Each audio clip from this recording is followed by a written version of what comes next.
everything that we went through in our first, what do you say, 3 months of marriage? Probably 3 months. 3 to 3.5 months of marriage was brutal.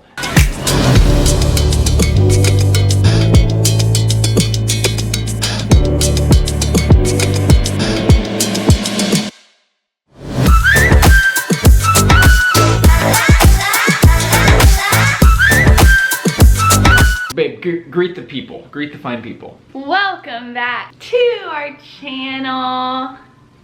I can't move very much when I do that because if I celebrate, it's like... You're too long, babe. And so I'm like... If you're new here, this is like part 5 or 6 of our love story. Fortunately for us, we're not paid to count, so this is the next part of our love story series. So the last one, we shared with you the proposal, the whole engagement story, and we told you all that we were gonna talk about the process of actually being engaged. Yeah. So here we are. It definitely wasn't our favorite season of our relationship. And that's making it sound polite. I'll preface with this. We got engaged right before the holidays, and so the holiday stress, so this was last year, holiday stress paired with wedding stress and planning, and we live in California. If you're new to the channel. Yeah, if you're new to the channel, I'm Tori. This is Chad. I'm Welcome. Chad. And why didn't we do that earlier? Oh well. So anyways, we live in California, but our families live in Florida/Alabama. And so we were planning from here, and that just made the whole thing really difficult because... Planning what? Planning the wedding. Planning the wedding. Yeah. I don't think they knew that. I was listening, I didn't hear it, so I could be wrong though. I typically am. Anyways, we were planning the wedding in California for a Florida wedding. And it was just hard to like coordinate with vendors and then keep your like moms involved, but you're just like trying to make decisions and you have these expectations and sometimes they're met and sometimes they aren't. And if you've ever gotten married, you know the struggle that a wedding is expensive. Tori and I are both from the South where there's a lot of tradition around things. And so the idea of, say, a courthouse wedding or getting eloped or something, it was just really not on the table. And let me just go ahead and like preface this with, our wedding was a banger. It was an amazing And wedding. we had a great time. And so like stress worth it, absolutely.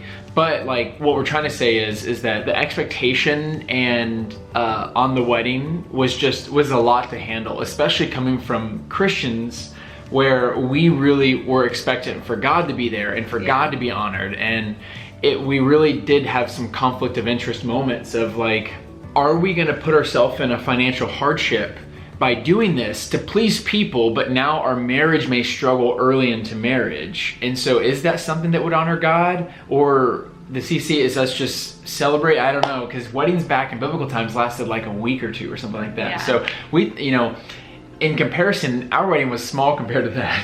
Yeah, it's just like an interesting mindset that you find yourself in. You're like, I want to be honoring to God. I want to be honoring to my family. I want all my friends to have this incredible experience, but at the core of it, we just wanted God to be present. Hard part for me in being engaged, like if you like dig underneath all the kind of the stress or the crap that we were dealing with, it really wasn't those things that were bothering me. It was what's underneath it. And I think what was underneath why I really disliked being engaged, it was that you have some of the stresses that comes with marriage, but not the benefits of marriage or the fruit of marriage. And so you start feeling like you're a married couple, but you don't live together, or at least we didn't live together. And you know, and we weren't physical, and so there's not that outlet. There was just a lot of things where we felt so connected, but we weren't. It was almost just like like we were going to be, and so we were hopeful for that and excited for that, but it just felt weird. I felt like you're my wife, but you weren't yet. If we were to redo things, we would probably do it differently. How so? I love the wedding, so I don't know how much different I'd want the wedding to be, aside from the potential of just doing like a small intimate ceremony with just very close friends and very close family. Like that would have, you know, been a lot easier to plan. But the engagement, I would have probably liked the engagement to be like 2 to 3 months max. Yeah. I don't know how people do like the year to year and a half long engagements, because your girl just wanted to get down the aisle. Oh, I thought she was saying something else. I was like, are you going there right now? No. Babe, you paused. You said your girl just wanted to get down the aisle, and I'm like, that's what I meant. But you paused, and I'm like, because I was trying to think about, not in front of our friends, babe. The altar or the aisle, and so I paused because I was like, which one's appropriate? I wanted to walk down the aisle and get to the altar, babe. Mm-hmm. You gotta watch your mind, babe. You made them think that. I'm sorry.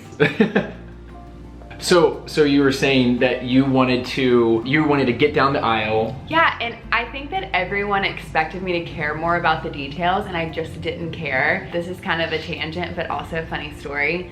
The week before our wedding, it was supposed to be like beautiful weather for months prior, like as soon as you can see what the weather is gonna be like, and it was an outdoor wedding. And then 4 days before, all out of nowhere, it was like 60% chance of rain the day of your wedding. And so all the vendors are calling me, they're all kind of freaking out. Do you guys want a tent? I'm like, I don't want a tent. Like, I didn't get all the decor to decorate a tent to make it feel the way I want to feel. And also, tents are very expensive. This isn't like a tent that you're going camping with like 2 people with. This is a tent. It's like a couple $1,000s. Yeah, it's a tent for hundreds of people. And so. Yeah. And I don't know what it was, but I prayed about it, and I just had this peace that it's not gonna rain. And everyone was like, Tori, it's like a 60 to 65% chance that it's gonna rain. I'm like, it's not gonna rain. And they're like, okay, well, you have to let us know. And I can't even count how many times I got the calls from people freaking out that it was gonna rain. I'm like, it's not gonna rain, y'all all need to chill. And I just think that people thought as a bride that I would freak out about all of these small details. I guess raining isn't a small detail, but you know what I mean?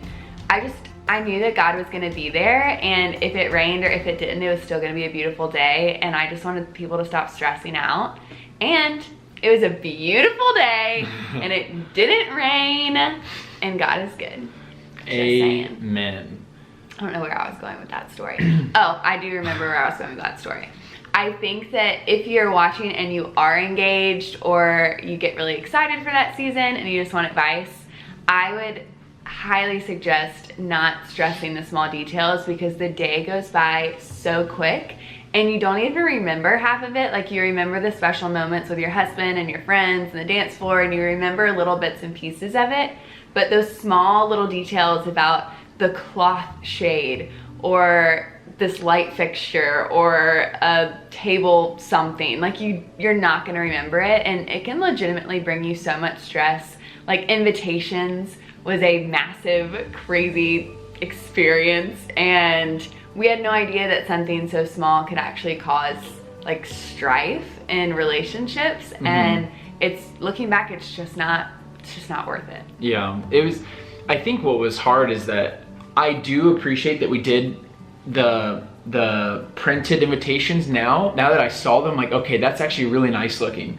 But at the time, whenever we were like, you know, we set our budget and we were like, okay, how do we make this work? Because we didn't have an endless supply of money. Like, our family rallied together to do the best that they can, and then we did what we could. And so we were like, we had different opinions of how to kind of cut the fat of like what was overspending. Should we have 2 sets of chairs, 1 chair for the reception and 1 chair for the ceremony? Like, how do we make all this work? And I know it just seems like a little trouble, like, okay, Chad, you got married, good job, you know, like, why are you stressing about stuff like that? But what was underneath it was us learning how to compromise, finances too. Us learning how to manage and also compromise on decision making, especially regarding finances, because I don't know this 100%, but I think like the second or third leading cause to divorce is money problems. And there's like adultery, home renovations, cheating. Yeah. Okay, like cheating, home renovations, and finance problems, stuff like that. You know, we really had to buckle down and learn how to communicate. But I guess that's one of the perks of having a shorter engagement, is that you don't have time to go back and forth over so many decisions. Yeah. You make a decision and you move on. And so, because there's no time for it. And so, on the whole finances thing, financial thing, prior to being married, it was a question that we struggled with was, when do we combine our finances? Because we believe that in marriage, you know, there's no prenup. We're getting married. Everything is ours now. It's ours. And so, we were engaged and we were in different places financially. And so it's like, is this too early for us to combine things? Yeah, I mean, it was definitely, for me, I actually was talking to my friend Erin, and I was really asking her for advice, like, hey, is this too soon? Is this smart? It's a little bit of a pride thing for me, because at the time I really wasn't making that much money, and what am I quote unquote bringing to the table here? And she spoke some truth into me, and she's like, hey, this is something that you really need to get worked out before marriage, just in regards to pride. And you two are gonna be one, and it is gonna be your finances, and it's not who brings what to the table, it's yours. It's you're a team, and we're both at the table. Yeah, the sooner you learn that, the better. And so for us, we did make the decision to combine finances when we were engaged. Plus, we just didn't want to worry about that. Like, after we got married, we wanted everything to just be set up. That way, when we said I do, that was it. I think we did that right before the new year, maybe 2 to 3 months before we got married. Yeah. Because for tax purposes, it was better to have it all arranged and ready. Yeah. But yeah, I mean, there was a lot of weird questions, and we don't want to harp too much on the finances, but like we said, that can cause a lot of issues in relationships. Like, we'll share probably in later videos, everything that we went through in our first, what do you say, 3 months of marriage? Probably 3 months, yeah. 3 to 3.5 months of marriage was brutal. Not emotionally, like, you know, we were great. We were great, but like, work stopped. But our bank account wasn't. Yeah, and our work stopped, and it just like, oh man, that was like really causing, it definitely, it's tough. We could see how easily it can have a bad effect on a marriage, for sure. And so, and we'll share some of that in other videos, but like Tori said, if you are engaged, or you're close to getting engaged, or you just want to know where you stand on this topic, I'm a firm believer in a quick engagement. Yeah, just wrap her up. I enjoyed the engagement. Because I know earlier in the video, I kind of was like, I hated the engagement. It was more of like that weird limbo period of like, I have you, but I don't have you. You know what I mean? Yeah. And it was just like, I would have rather just go get married, you know? Yeah. We did, actually, I don't know if our parents even know this, so if you're watching, sorry about it. We did contemplate going to a courthouse. Oh yeah, we did. We had a serious conversation of just like, nobody will have to know. We'll just invite one of our close friends to like witness it and like sign the papers, and we'll go get married before anybody else knows. And then, you know. We were still gonna have the wedding. We just wanted to go ahead and be married. What was really hard for me was he had already gotten this place and was moving in, and I was helping him decorate because I knew it was gonna be our place. But then I still had to leave at night before I could come back the next morning.